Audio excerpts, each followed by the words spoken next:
No, my trip to Bali was an invitation of the president, who was keen to understand the latest development, particularly the allegations of mass rigging and fraud in the elections. I, of course, took the opportunity to explain, gave him copies of the petition we presented, filed in court, and I must express my profound regard and thanks to him for showing concern as a Democrat, a person who believes in free and fair elections, and to allow us for hearing, and for a person who has been quite consistent in his support for the struggle of Aung San Suu Kyi, met Tan Sri a number of times calling for democratic transition and free and fair election in Myanmar. So it has been consistent in the true spirit of ASEAN. I then left for Jakarta, met up with Pak Yusuf Kala, who invited me to his house, and I then explained the so-called understanding that we had reached with Datuk Seri Najib informally. First, ethical conduct of the campaign. This was prior to nomination, right? Second, free and fair elections. Clear the electoral list of voters. Number three, accept peaceful transition either way. And number four, show magnanimity and no malice or witch hunt by forwarding the spirit of reconciliation. So you can't be talking about reconciliation when there was no ethical conduct of the campaign, when there is massive fraud and rigging.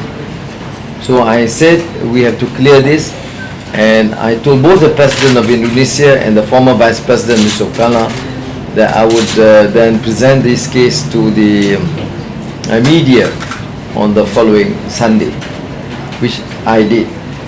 Well, these rumors surrounding to what happened, what transpired in some of these meetings, I did not meet Datuk Seri Najib. I only met Yusuf Kala, or some say some of the back rooms of Istana. I did not go to Istana. I met SBY in Bali as his guest, so it was a convenient place for a meeting.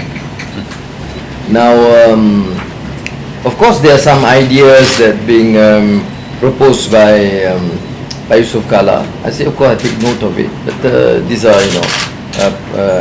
his ideas. So, and I think, as far as I'm concerned, I told him, as far as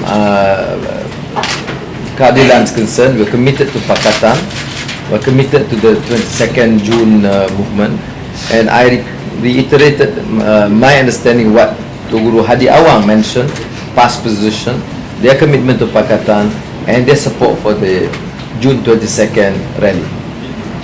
All the other things are considered under the item rumors. So there was no offer for you to be the PM and for ministerial posts if you agree to a unity government? I never entertained any discussion about unity government. I did not entertain that. At this meeting in Jakarta, you did not, this meeting or any previous meetings? you did not entertain such an offer. No. And therefore you're categorically denying that an offer of a unity government was made. And to be fair, I did not meet Datuk Najib, so there is no relevance to the issue of offer by Datuk Najib. you mentioned the Yusuf Kala's ideas. You said Yusuf Kala had some ideas. Did this idea? In a session, I heard he was with Datuk Seri Najib in the morning, about 5-6 hours over golf, lunch and tea and cigars. And says, I don't play golf and I don't smoke cigar, so I missed that 4 hours. I had a session with him, quite a lengthy one too. And so these are general discussions about the elections, about the region, about Myanmar, about Syria. Yeah. So when you say suggestions, do you mean Kala has suggested something to do with Pakatan commitment? You don't entertain, these private conversations and make it public. I mean, these are just general discussions, his views, about Malaysia, his views about keadilan, his perception about PAS or DAP, and if he wants to be public, you ask him. I mean, I just make. I mean, he's an old friend. I've known him for the last 30 years.